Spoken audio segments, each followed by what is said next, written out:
intentional video 3 in our cognitive behaviour therapy series with a Christian viewpoint.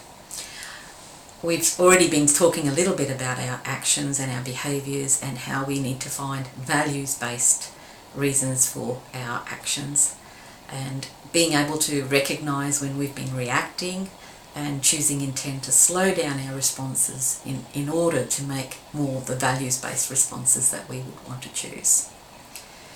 And last time we also talked about how our behaviours do reveal something about us, and sometimes when our behaviours surprise us and we do things that we weren't intending to do, it can be related to a place where we've allowed fear to drive our actions. But today I wanted us to think a little bit about recognising that our perspective isn't necessarily the perspective that somebody else has about a situation.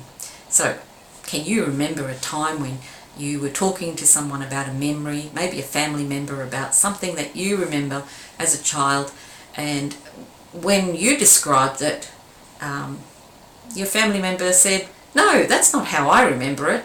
And then, you had a little bit of a discussion. Who was right?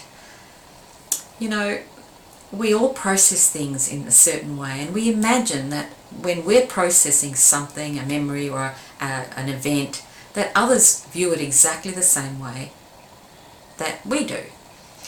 But the reality is that we all process things slightly differently. And that's why when, police are looking at a crime scene, they look for multiple witnesses. They don't just rely on one. They try to get viewpoints from all different directions, which might suggest what was actually happening in the situation, because everyone will remember it slightly differently. Well, this is the same issue that we're going to talk about today. That place where the way that we act in the world and how we interact with others is sometimes perceived slightly differently to how we think we are being perceived. And what I've done on the board is actually draw a little grid. And this is actually based on the Johari window model. So you can actually have a look at this online. You can type it in Johari as Johari and see this whole format out there as well. But I've drawn it on my board and I'm just going to fill in the grid. In this grid there are 4 aspects that I want you to think about. And from one place, this is my personal viewpoint, and on this direction it's another's viewpoint. Now, in all of life there is a viewpoint that gets shared. There's a viewpoint that I have that other people agree with. So the parts of my perceptive stuff about myself that others agree with, I would call that open. And this is the area where, it's pretty transparent. There isn't anything hidden. There's no issues that you're not aware of and the other person isn't aware of. But the reality is that we walk through life often with some form of a mask. We act in certain ways differently than we do in other situations. And, you might be aware of it. You've gone to a fancy dress party and you have had to put on a mask. There is an ability to behave differently once your face is covered, isn't there? And that's that space of being hidden behind something. And we all do this at times. We live with masks. Unfortunately, during the pandemic, we're in reality having masks on as well. But I'm just talking about more in the metaphorical sense here. That place of going through life where we are acting a different way to how we would normally act. And, that gives a perception to other people about who we are. So somebody might think that you're more extroverted than you really are because of, some persona that you've put on yourself in a certain situation. There is another point of view here, which I'm going to call my blind spot.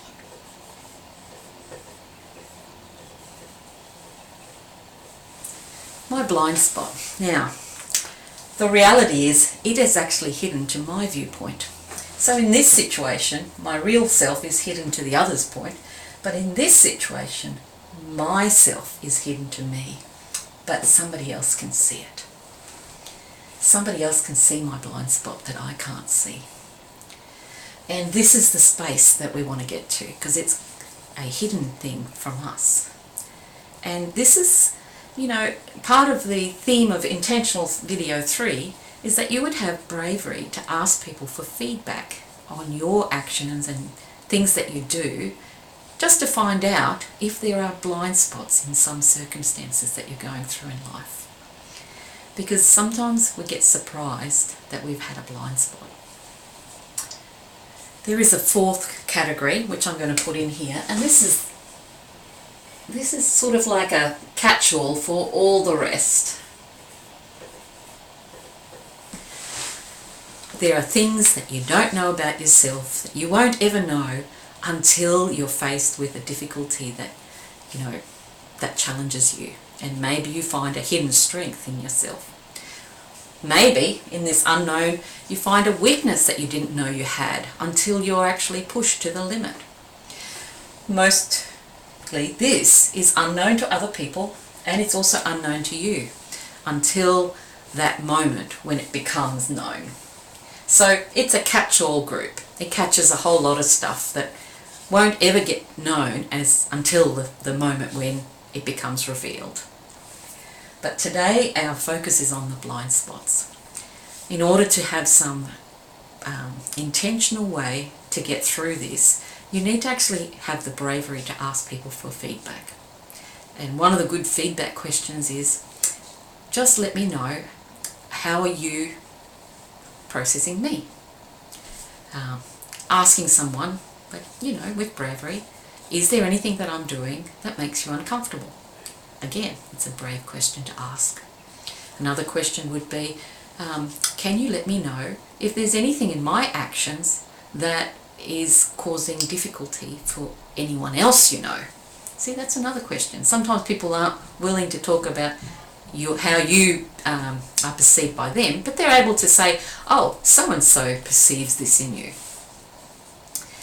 And, it's that place of actually following through on the feedback, receiving it humbly, taking a moment to process it, because sometimes we don't want to hear what other people really think of us. We worry that somehow or other they might not really like us, and it might come out if we ask for honest feedback. But can I tell you, honest feedback gives a shared understanding with two people. Honest feedback allows us to grow. Honest feedback, once we process it, can be taken in a place where we go, I need this information in order to change something, challenge something, add something I wasn't doing. So, when we get that honest feedback, it actually allows us to make strides in our growth and in our maturity. I hope you will consider asking for feedback the next time you're going through life and something, surprising happens and you're not sure about it, just to get somebody else's perspective on what actually happened in the situation. And then take some time to process it. Don't just dismiss it straight away. Recognize that information given is given for a reason, and that we take that and hold it carefully and make the changes that we need to make in our life. And we do that with intention. Thank you for listening to this video today.